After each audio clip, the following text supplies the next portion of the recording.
Bueno, con respecto a Ceuta, yo no diría que es tanto lo que se va a ver en Europa, sino que en realidad es lo que ya se está observando en Europa desde hace tiempo, con la diferencia de que en Ceuta está concentrado en muy pocos metros cuadrados en relación con un fenómeno más disperso en el resto de Europa. Y las consecuencias también son concentradas, ¿no?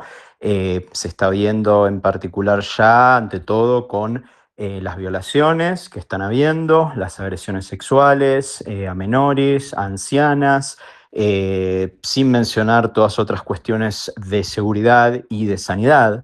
Que esto es efectivamente lo que se ve en todas las ciudades europeas o en todos los rincones de Europa, donde hay una llegada de inmigrantes masivos provenientes, como en el caso de Ceuta, de culturas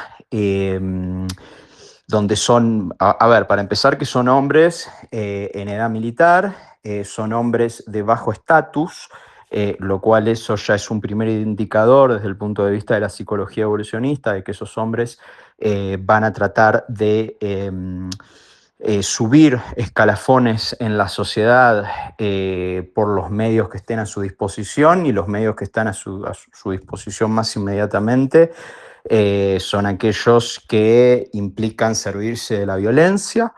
Sabemos también que de una manera general, no solo en Ceuta, sino en Europa en general, provienen también de países donde el coeficiente intelectual medio es extremadamente inferior al coeficiente intelectual medio de los europeos, lo cual eso conlleva el problema que un menor coeficiente intelectual está correlacionado con un mayor uso de la violencia, con una menor capacidad de retener los impulsos. Entonces, básicamente, esa es la demografía que estamos recibiendo en Europa. Y además de esos componentes que menciono, también está la cuestión cultural, que provienen de culturas extremadamente machistas, de culturas homófobas, antisemitas, y por sobre todas las cosas de culturas donde la mujer que expone su piel es considerada una prostituta. Y por ende es merecedora de todo maltrato o abuso que se imponga sobre ella. Así que básicamente eso es lo que se observa en este momento en Ceuta de una forma concentrada en pocos metros cuadrados. Es una suerte de modelo a escala de la catástrofe europea. La multiculturalidad básicamente es como en la inmensa mayoría de los enfoques difundidos en los medios, anclados en el sentido común, por llamarlo de alguna manera, de los funcionarios, de tanto de los gobiernos nacionales europeos como de las élites europeas, a nivel también de la Comisión Europea. Básicamente de todas aquellas personas que recibieron una formación universitaria, que es desde donde se imparte esta mentira que yo estoy mencionando, que es la negación de la naturaleza humana. El multiculturalismo nunca existió, siempre se tuvo que mantener en los pocos casos históricos donde efectivamente tal vez había una coexistencia de pueblos, fue a través de la espada que se impuso. Eh, y efectivamente es negar que hay culturas que son justamente por naturaleza incompatibles a partir del momento en el cual, en el caso particular del Islam, es una religión que lo abarca todo, es una religión que no conoce lo secular y que tiene un proyecto de conquista político. Es una religión que quiere imponer, por definición, digamos, su propio sistema legal por sobre el sistema republicano de cual se goza en los países europeos. Por ende, es absolutamente desquiciado, es una negación de la realidad pretender que eso podría darse, que la gente podría coexistir pacíficamente cuando pertenece a culturas tan distintas. Es también una negación de las dinámicas históricas y de la manera en la cual funciona la naturaleza humana, no ver que en el caso de esta coexistencia impuesta, es necesariamente la cultura más violenta la que va a terminar prevaleciendo. Bueno, la inmigración efectivamente siempre existió, eso no quiere decir que siempre haya funcionado, y en todos los casos muchas veces se utiliza el, bueno, pero aquí en este país hubo inmigrantes en tal momento, porque entonces no habría de haberlos ahora, como si eso fuera algún tipo de argumento cuando es una insensatez, ¿no? A ver, el agua hierve a tal temperatura, digamos, al nivel del mar. Eso es una fórmula absoluta, pero hay muchas variaciones, o sea, no va a tardar el mismo tiempo en hervir agua si yo estoy justamente a nivel del mar o si estoy en la montaña, en función de si estoy utilizando una cocina a gas o una cocina eléctrica, de cuánta agua estoy poniendo en lo que estoy usando para hervir el agua. En fin, todo esto para decir que hay un sinfín de factores que pueden hacer que la inmigración se convierta en algo beneficioso o en algo demoledor para el país que recibe a los inmigrantes. Si uno toma un ejemplo, por ejemplo, de éxito migratorio para contraponerlo al caso europeo, yo tomaría el de mi país de origen, la Argentina, que recibió muchas corrientes migratorias, principalmente a finales del siglo XIX y principios del XX. Pero lo que es interesante analizar en este caso son tres factores. El primero, la compatibilidad cultural, porque los inmigrantes que venían, principalmente, no exclusivamente, pero principalmente italianos e españoles, provenían también de una cultura católica, digamos, totalmente análoga a la Argentina. Segundo, la cuestión de las habilidades cognitivas de los inmigrantes. Porque el inmigrante europeo que llegaba a la Argentina en el siglo XIX y en el principio del siglo XX, en función de los datos que tenemos, obviamente no tenemos test de coeficientes intelectuales, pero lo que sí tenemos son, por ejemplo, las tasas de literalidad, es decir, quienes sabían leer y escribir y otro tipo de saberes. Eso sí, tenemos datos suficientes y podemos establecer a la vez que el inmigrante proveniente de Europa no solamente tenía mayores habilidades cognitivas que el argentino medio de aquella época, sino además del propio europeo medio. O sea, quienes venían a Argentina, sea ya por ejemplo, el español, italiano que mencionaba, tenían, digamos, habilidades cognitivas superiores a la media italiana y española. Y eso todavía era mayor en otro tipo de países, como países nórdicos, o países más del norte, como por ejemplo Alemania.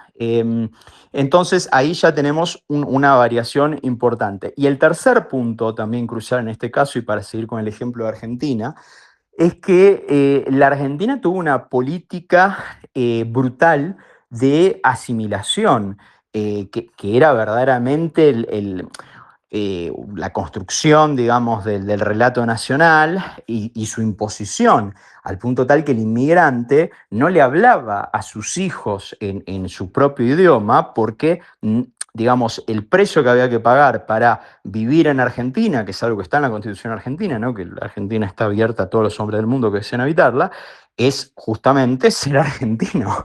Entonces, la lengua argentina es el español, por lo tanto, hay que hablar en español, a su vez también con los símbolos patrios y demás, a las antípodas de lo que observamos actualmente en Europa. ¿Quiénes empujan las agendas de la inmigración masiva?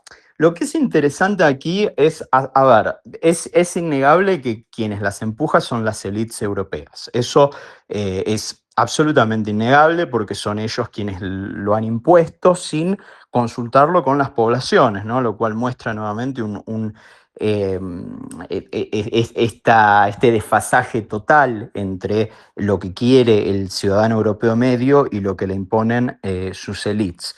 Pero lo que es interesante aquí es que estas élites que imponen la inmigración, por un lado, ellos no comparten los mismos barrios, las mismas escuelas, se van aislando cada vez más de los focos de inmigración porque sus medios se lo permiten. Y por otro lado, también, bueno, se benefician, por ejemplo, con la baja de los salarios y ese tipo de cosas que está bien documentado la inmigración genera. Pero hay otro factor también interesante aquí de quienes impulsan eso, y no tenemos que negar las otras partes de las élites, que son las élites diplomadas, ¿no? Los universitarios, ellos mismos académicos o también quienes disponen de títulos universitarios. Eh, a su vez también las élites mediáticas. Y ahí ya es efectivamente un poco, a ver, es como que la imposición de la inmigración es una idea porque estas élites se pueden permitir nuevamente estar aisladas, o sea, no pagar el precio de la inmigración, lo cual genera verdaderamente esta conjunción de voluntad entre quienes, digamos, impulsan esta agenda, estupidez entre quienes la dejan imponer, cobardía de quienes no, digamos, ven las consecuencias, pero no osan hablar porque se dejan intimidar por las acusaciones de racismo, de xenofobia. Y después también puede ser que en algunos casos haya un poco de empatía suicida.